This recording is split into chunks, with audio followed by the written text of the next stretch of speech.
এই যে এটা বকনা, এটা শাহিওয়াল বকনা, 2 দাঁত বয়স। ফার্স্ট টাইম হিটে আসছিল, বীজ দেওয়া হয়নি।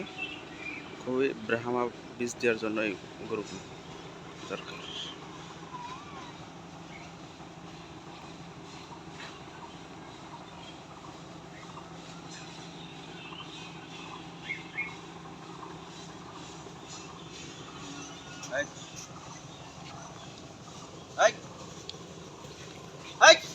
এটা অরিজিনাল পাকিস্তানি শাহিওয়াল বাছুর একটা মুন্ডি।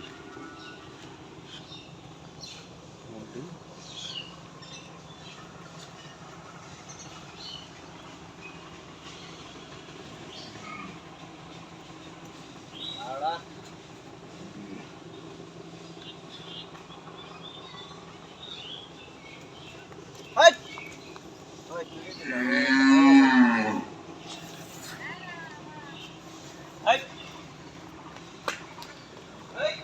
এই দর্শক যশোর নাবরণ বেনাপোল এই পাকিস্তানি বাছুরটা বিক্রি করা হবে।